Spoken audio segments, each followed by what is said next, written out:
Seja bem-vindo para mais um vídeo do que eu aprendi com os livros que eu li por aí. E especificamente agora, nesse início de ano, eu tô frisando nos melhores livros que eu li em 2023. Dentre todos aqueles que eu li, os melhores que eu mais gostei. A gente já viu o do David Goggins, a gente já viu A Coragem de Não Agradar. E agora a gente vai ver um do Jacob Petrie. Esse livro eu digo para você que me surpreendeu. Mais uma vez, ele é maravilhoso. Todos os livros são maravilhosos, todos os livros ensinam alguma coisa, pelo menos alguma coisa ele vai te ensinar. É possível que em 200 páginas algo não mude na sua cabeça, algo não fale, putz, isso aqui eu precisava melhorar, isso aqui... Então, esse aqui é o óbvio que ignoramos. Esse livro aqui é ouro, principalmente para quem é pai, mãe, tem criança. Mas vou fazer uma observação aqui. Todos os livros, às vezes as pessoas falam assim pra mim, Priscila, eu quero ler um livro que fala sobre maternidade. Que eu fico, tá, mas o que em maternidade? Né? Ah, não, eu quero ler um livro sobre tal coisa, sobre tal assunto, sobre fotografia. Existe uma riqueza muito forte na leitura, que é você interpretar as coisas. É você encontrar o assunto dentro de um livro super variado, sabe? O Napoleão Hill fala muito sobre isso, sobre o cara que trabalha na cidade e ele precisa de criatividade, ele vai lá no rural, lá no campo e encontra a criatividade, porque ele sai da zona dele. Então, às vezes, você está procurando um assunto específico, se você sair um pouco da sua zona de leitura, dos livros que você lê, você pode encontrar ouro em alguns trechos, em algumas partes dos livros. Por exemplo, dentro desse livro aqui do Jacob Petrie, ele vai falar muito sobre o seu próprio desenvolvimento, sobre o seu talento, sobre as coisas que você passou na infância, sobre as coisas que você desenvolveu em você, mas também vai falar sobre muitas coisas como nós estamos lidando com a educação dos nossos filhos, como nós estamos observando o talento dos nossos filhos, entendeu? Então, assim, generalizando, eu diria que sim, por favor. Se você é pai e mãe, leia esse livro aqui. Mas não é só para quem é pai e mãe, entendeu? Vai ter muita riqueza para quem não é. Então, existe essa interpretação de tudo. Tem livros que eu leio, tem muito ouro sobre... muitas observações sobre vendas, sobre fotografia. Eu encontro muitos trechos sobre estudos, sobre análises de assuntos fotográficos, comportamento humano em fotografia, e isso me enriquece muito. E às vezes o livro não tem nada a ver com fotografia, você me compreende? E é por isso que eu gosto de só frisar aqui no início desse vídeo, de você procurar esses assuntos, você procurar esses interesses. E esses interesses, às vezes, os interesses que você tem.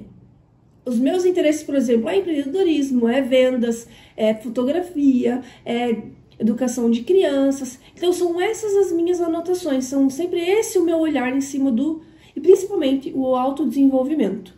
Então, você sempre vai encontrar isso nos livros, sempre. Então, vamos voltar aqui ao livro do Jacob Petrie. Esse livro aqui, ele vai contar muito a história da Gisele Bündchen. Eu já li o livro dela, Aprendizados. Gente, esse livro é lindo, a história dela, como ela desenvolveu a carreira, um olhar dela, bem uma biografia, sabe? Lindo demais, assim. Ela, mais uma vez, existem referências que vêm das suas leituras, de percepções do mundo que você tem, a partir da leitura que você tem. Por exemplo, respeito de como eu olho meu corpo hoje, pós-maternidade. Tem muita referência da Gisele Bündchen no que ela escreveu sobre o corpo dela no livro dela. Tá? Então, essa minha leitura é muito baseada em tudo isso, tá? E, enfim, vamos voltar ao livro do Jacob Petrie, eu vou parar de vagar esse assunto. Ele vai contar muita história da Gisele, porém, com pontos a partir da percepção do pai da Gisele. Como o pai da Gisele identificou, como o pai da Gisele lidou com a ida dela a busca dela, na verdade, né, em ser a modelo, porque o pai dela tem várias filhas, né, eu não lembro quantas são, mas tem muitas filhas, E ele tem um estudo, um jeito de lidar com o desenvolvimento das crianças. Por exemplo, a Gisele tinha 15 anos quando ela foi para São Paulo, em busca do sonho dela. 15 anos. Bem jovenzinha, ela não falava inglês, ela não tinha nada de base em inglês, ela morava lá no Rio Grande do Sul, né? E ele vai falando bastante histórias, quantidade de nãos que ela levou. Se eu não me engano, ele comenta no livro que ela levou 200 nãos. 200. E às vezes a gente leva 3, 4 e a gente desiste. E aí ele vai contar como em 10 anos a Gisele foi para São Paulo, sem falar o básico inglês, e em 10 anos ela virou a mulher mais bonita do mundo. Então assim, cara, em uma década você pode transformar a sua história. Tudo pode virar de cabeça para baixo. Mas já imaginou em 10 anos tudo isso acontecer?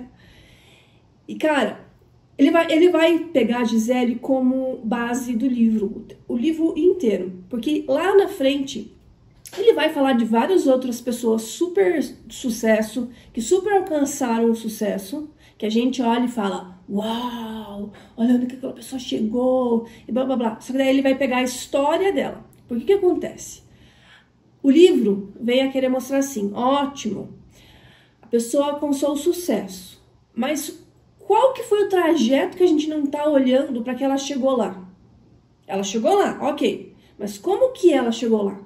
Às vezes a gente acha que o caminho de chegar lá é florido, lindo, maravilhoso, e cara, não tem nada de lindo, não tem nada de só felicidade, tem muito sufoco, tem muito não, tem muito... Ok, vou tentar de novo, ok, vamos recomeçar, ok, eu não tenho comida em casa e eu vou fazer mesmo assim, sabe? Então, é porque a gente tem o costume de só olhar o sucesso, de só olhar quando a pessoa alcançou, mas o trajeto dela, a gente tem o costume de duvidar o tempo todo, de ficar tipo, será mesmo que vai conseguir? Será mesmo que vai ser a mais bonita do mundo? Será mesmo que, sabe? Anyway, então, ele vai falar bastante da Gisele. Vai ter uma hora que ele vai falar do Sylvester Stallone. A história do Sylvester é assim, eu não sabia, não tinha a mínima ideia de como é profunda a história dele. O Sylvester, ele era tão ferrado, que, cara, a mulher dele, eu acho que estava grávida, ele não tinha dinheiro para gasolina, e ele só tinha uma história. E ele tentou por anos ser ator, e ninguém aceitava ele, ninguém queria ele. E aí ele criou a própria história, o próprio enredo dele. E eu sei que tem um lance muito grande lá, eu não vou contar, porque daí eu quero que você leia o livro, da venda daquela história para as produtoras. As produtoras não queriam ele, elas queriam a história. E ele falou, não, se você quiser me comprar, se você quiser comprar a minha história, você tem que me comprar junto, eu sou o autor dessa história. Enfim, e ele se torna quem ele é hoje, e é assim... fenomenal a história dele. É muito, muito lindo de você ver o quanto ele foi perseverante, tá? Outra história maravilhosa que eu não tinha ideia. Você já viram o filme Comer, Rezar e Amar? Ele comenta sobre a história dessa mulher, a Elizabeth, que foi a criadora dessa história, e é uma história meio... Óbvio, não foi ela que fez o filme, não é ela a atriz do filme, mas... ela vem contar meio que a história dela, o que aconteceu na vida dela. Ela tinha a vida perfeita, trabalhando, sucesso, carreira, casada, casa, tudo, tentando engravidar, não conseguia engravidar, o casamento começou a dar ruim, e aí ela, vou viajar. E daí ela fez a editora dela, olha só que sacada, ela fez a editora dela pagar com antecipação para que ela escrevesse a história, e no final das contas virou um filme, e assim, fenomenal. E ele conta essa história muito legal dentro do livro.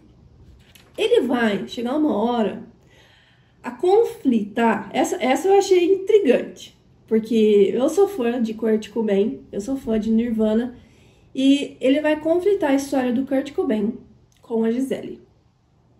Porque sabemos que Kurt Cobain não acabou bem, mas teve sucesso, né? E aí ele conflita esse efeito Cobain, e aí ele vai destrinchar o que é o efeito Cobain. Eu achei, assim, intrigante demais esse ponto. Enfim, falei das pessoas de sucesso que ele vai lidar aqui no livro e que, assim, eu sou fã de histórias pessoais, sou fã de história, de biografias, então essas chamadas me encantam muito, por isso que eu priorizei falar isso aqui no início do vídeo. Mas ele vai vir, entre essas histórias de sucesso, ele vai vir com umas patadas na cara, com muito amor, falando sobre talento. Como nós fomos criados para desenvolver o nosso talento, ou ignorar, ou trabalhar bastante no nosso talento. Então ele vai falar, sabe aqueles famosas 10.000 horas que você aplica na sua vida para você desenvolver o seu máximo naquele assunto? Lembra assim, ó, para você ser bom em uma coisa, você precisa trabalhar isso 10.000 horas. Daí você pode dizer que você é bom naquilo. Ele vai entrar nesse assunto, é o máximo. Ele lembra da galera que toca violino e começa bem cedo, com 5 anos, e daí começa as 10.000 horas. É incrível. Tem uma frase aqui que eu anotei que dói um pouco, pelo menos em mim doeu bastante. Se você negligenciar o seu talento, você estará negligenciando a sua maior força. Todas as pessoas têm um talento, tá? Ela nasceu com alguma coisa que ela se destaca. Mas o problema, e é isso que ele vai abordar no livro, é que as pessoas não desenvolvem esse talento, não desenvolvem esse poder. Por que acontece? E aí uma crítica na escola, né? Na escola, quando nós somos ruins em uma matéria, o que é o normal de se fazer? Ah, não, se você é ruim nesse, vamos focar nessa aqui para você melhorar. E daí você entra na média. E ao invés de você, cara, se ela tá indo tão bem nessa matéria aqui, é porque ela tem alguma facilidade, ela tem alguma tendência, algum talento envolvido com essa matéria. Tipo, o que é aquela, né? Mas não, o foco ali geral, o foco da humanidade, o foco da nossa sociedade é estarmos na média. Temos que ser bom em tudo. E aí é a questão, né? Temos mesmo que ser bom em tudo? Ou a gente não deveria focar mais no nosso talento, no que eu sou bom? E aí, em vários pontos do livro, ele vai fazer você se questionar. Cara, o que eu tô fazendo? O que eu gosto? O que eu sou bom? O que eu gostava de fazer quando era criança e aquilo assim me instigava? Talvez esse pequeno gostinho na infância era o seu talento. Mas como, né, a vida é muito corrida, a vida é muito louca, a sociedade né, mediana, então assim, grande coisa, nunca vai ser nada demais. Mas sem a perseverança, sem as 10.000 horas, como que a gente vai descobrir se não era isso mesmo? E aí vem mais uma pincelada em relação à responsabilidade dos pais e identificar esses talentos e apoiar. Se não somos nós, pais, que vamos sonhar nesse talento com as crianças, quem que vai? A gente vai esperar a professora da escola descobrir o talento do seu filho em 30 crianças numa sala de aula? Não, não é responsabilidade deles. É responsabilidade nossa. E começar a observar, nossa, minha filha desenha com facilidade. Nossa, minha filha, ela pega as músicas rápido, exemplos, né? Minha filha pega as melodias bem rápido. Será que ela tem um talento para música? E sonhar junto. Porque assim, mais uma vez, se não somos nós, quem vai ser? Quem que vai botar o fogo, né, no sonho dessa criança? E principalmente, cara, não interessa o que aconteceu na sua vida. Se ninguém sonhou com você, faça você diferente com seu filho, né? E principalmente você ainda tem tempo, você ainda tem 10.000 horas para se tornar bom, né? Eu amo esse assunto. Então ele vai lidar com essas questões de talento e desenvolvimento do talento. E aí ele tem a lei da tripla convergência. Essa é legal. Qual o seu talento? Qual a sua paixão e como transformar esses dois em renda, em money, em dinheiro. E aí você faz a sua lição de casa e fica pensando o que é a minha paixão, o meu talento e como que eu posso fazer isso em grana. E, mais uma vez, a gente tem a vida tão corrida e a gente entra numa inércia de não, esse é o normal. Mas a gente nunca se questiona. Às vezes você está entrando atrás, né? Aparecem oportunidades na sua vida, uma atrás da outra, de trabalho, né? E daí tem filho, e daí a escola, e daí a igreja, e daí sei lá o que acontece na sua vida. Mas, tipo, parece assim, uma roda sem fim e você nunca parou essa roda para se questionar. É isso que eu queria. É esse o caminho que eu queria seguir. Era esse o talento que eu queria ter desenvolvido. Ele vai entrar no assunto de síndrome de excesso de oportunidades. O quanto a gente tem tantas opções, quanto a gente tem assim, um leque de opções e a gente não sabe o que escolher. E é por conta desse excesso, a gente não tem foco e a gente não sabe o que é da vida, a gente não sabe o que pode ser. Por conta de excesso de opções, excesso de quantidade, excesso de tudo. Aí, entrando mais uma vez que eu falei sobre identificar assuntos que te levam, na página 47, ele vai entrar num assunto que para mim é fenomenal. Ele vai falar sobre a distorção de imagem que nós temos de nós mesmos. Então, ele vai falar sobre um exemplo aqui de uma pessoa que bateu o nariz e aí um outro amigo falou que o nariz está torto e aí ele começa a enxergar o nariz pela percepção da outra pessoa. Não é nem a percepção dela, é a percepção de uma opinião de um outro alguém. E aí ele fala aqui, criamos sobre a imagem que já temos de nós mesmos uma adaptação do que o outro disse. A gente procura ver mentalmente o que o outro está vendo.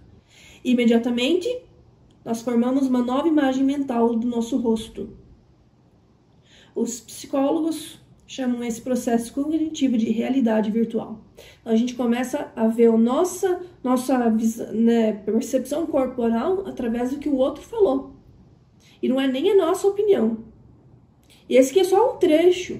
Aqui, ó, o finalzinho dessa página. Então, imagine quantas coisas você pode adquirir numa leitura em assuntos super variados. E isso que me enriqueceu tanto, ainda mais com o meu assunto, né? Fotografia e ensinar fotografia para as pessoas. E o quanto elas podem observar que elas estão com uma distorção de imagem delas mesmas, que elas não têm o hábito de se fotografar para começar a observar como elas são de verdade. Esse livro também vai trazer a percepção de autorresponsabilidade. Ele vai trazer um exemplo muito legal aqui de 2 grupos. Qual dos 2 grupos você tá? No grupo que quando encontra uma dificuldade, vai lá, encara e faz acontecer. Ou no outro grupo de que quando encontra uma dificuldade, ele vai e começa a assim, culpar o universo. Tudo que está acontecendo de errado para ele é culpa de outra pessoa. E ele vai trazer mais uma vez sobre o assunto... Esse foi o que mais me chocou no livro, o que mais me fez refletir e pensar sobre os meus filhos. Por isso que eu falo tanto nessa parte, porque foi o que mais me... Talvez para você, se você for ler, vai te chamar em um outro assunto. A gente já viu outros livros aí que eu trouxe e as pessoas tiveram totalmente uma outra percepção do livro, por conta da nossa história, do que a gente está buscando na leitura, e enfim. Ele fala aqui sobre a educação dos filhos, e eu vou ler esse trecho aqui para vocês. Nós nos preocupamos com os nossos filhos, devem fazer e tentar controlar os seus caminhos. Mas pecamos a não oferecer um mapa, um sistema de valores que seja completo e possa competir com as coisas oferecidas pelo meio externo. A gente fica o tempo todo tentando, se esforçando em controlar a vida dos nossos filhos, quando a gente não devia estar fazendo isso. Porque a gente fica tão preocupado com o que a escola vai falar, o vídeo vai falar, aquele filme vai fazer, as amizades vão falar, mas em vez de se preocupar dentro da minha casa, qual é o mapa que eu estou instigando meu filho, que eu estou ensinando, que eu estou persistindo que ele entenda, qual é o sentido aqui da nossa família, qual que é o caráter, os princípios. E isso é de casa. Aí quando ela encontra lá fora uma coisa que conflita, ela vai se questionar e ela vai saber qual que é o mapa da vida dela. A gente tem muita gente que não tem esse mapa de casa. E aí quando encontra qualquer coisa do mundo, absorve qualquer coisa do mundo e se torna uma pessoa perdida, uma pessoa sem referência, sem raízes, sabe? Sem história. E aí, enfim, esse livro me fez me questionar sobre vários pontos, principalmente sobre a criação dos meus filhos e principalmente sobre o como eu tenho lidado com o meu talento. A gente já viu ali de novo a Gisele, beleza, com 15 anos, mas a Elizabeth, ela tinha, do Rezar e Amar, ela tinha 32. Ela já, tipo, o mundo, né? E aqui entra, assim, um questionamento bem legal, que o mundo, a internet, né, essa geração, a Forbes, todo mundo assim, não, under 30, tipo assim, cara, até os 30 eu tenho que estar com a vida feita, eu tenho que estar com a vida sucesso. Mas, cara, ainda tem tempo. Você ainda tem quantas 10 mil horas para investir em quantos talentos na sua vida, sabe? Então ali a gente viu a Elizabeth, mais uma vez, 32 anos, desistiu de tudo, continua com a carreira de escritora, mas caminhou um novo caminho, caminhou uma nova história. E em pouquíssimos anos, tudo mudou. Tudo assim, se transformou de cabeça para baixo. E, assim, o que eu posso dizer, resumindo aqui o nosso livro é: encontre o seu talento o quanto antes. O quanto antes. Se você conseguir encontrar o talento do seu filho o quanto antes, se você encontrar o seu talento o quanto antes e poder aplicar as 10 mil horas para você ser bom, para você ser efetivamente bom, isso vai trazer uma riqueza incalculável para sua vida. Vai trazer rumo, vai trazer felicidade, vai trazer certeza no seu objetivo. O Napoleão Hill, ele sempre foca em qual é o seu objetivo principal. Qual é o seu objetivo principal? O Jacob veio aqui, qual é o seu talento? Qual é o seu foco? Seu foco é desenvolver essa área? Beleza. Essa é a sua paixão? Beleza. Como que eu posso fazer dinheiro com isso? Aí você vê que a vida não precisa ser igual de todo mundo. Não precisa ser o que tá no hype. Qual que é a profissão que paga mais? Qual concurso tá aberto agora? Você tá entendendo? A gente tem, assim, um universo de variedade e a gente quer colocar as pessoas todas dentro de uma caixa. Em contrapartida de que, cara, qual é o seu talento? Vamos desenvolver ele. Vamos chegar ao máximo que a gente puder com ele. Sabe? Às vezes, e mais uma coisa, ainda falando sobre filhos e tal, é a última. A gente tem a tendência de não acreditar tanto assim no sonho das pessoas. A gente tem esse hábito. E aí, quando a gente olha os nossos filhos, nós, assim, eu vejo o Mark, às vezes ele fala assim, eu quero ser skatista profissional. Cara, vamos sonhar, vamos fazer isso acontecer. O que a gente precisa? 10 mil horas, tá. Pista de skate, professor, equipamento, sabe? A gente fica louco junto, sonha junto. Ou a gente vai olhar pra ele e falar assim, é muito difícil ser skatista profissional. Nossa, assim, mas, tipo, a gente não conhece ninguém. A gente não... exemplos, né? Mas... Nossa, isso é muito louco. Mas e por que não? Sabe? Aí quando você escuta alguém falando assim, meu filho quer ser jogador de futebol. Cara, todo mundo, que foda, que legal, desculpa o palavrão. Isso sim, nossa, sim. Porque é comum. E aí o comum é ok, é aceitável pra sociedade. Mas quando seu filho fala, não, que meu filho quer ser skatista profissional. Mas só porque você não conhece aquele universo, você duvida. E aí você começa a duvidar dos sonhos dos outros. Sendo que a gente deveria mudar o nosso pensamento, mudar a nossa percepção, nossa mentalidade, nosso tudo, em começar a sonhar junto, a começar a acreditar no sonho dos outros. Cara, qual é o talento do meu filho? É isso? Ele quer ser isso? Bora. Identificou talento, identificou facilidade, viu que ele é bom? Bora. Tá perdendo tempo, o tempo tá passando. E o quanto antes a pessoa se torna o melhor naquilo, a vida vai ser mais fácil, mais leve. Veja Aqui eu vou falar o último exemplo, mas veja a Billie Eilish. A Billie Eilish, assim, cara, se você não leu, não tem ela aqui nesse livro, tá? Ela é um extra aqui na nossa conversa. Se você não viu o documentário dela, assista o documentário dela na Apple TV, na Apple... Vocês me entenderam. Tem o documentário dela, conta a história dela. Ela é homeschooler. Ela, desde criança, os pais observaram. Ah, você gosta de cantar, você é boa nisso. Vamos focar nisso. Foca, foca, foca, foca. Mano, com 16 anos, ela era o top 1. Ela, tipo assim...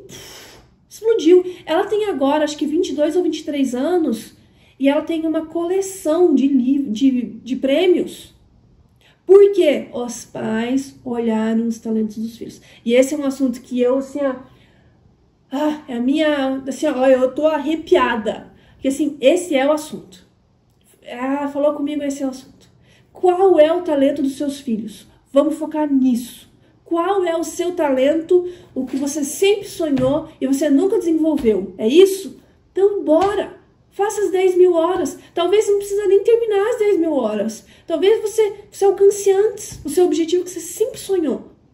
Talvez você consiga fazer em tempo recorde. Talvez você consiga sair da curva.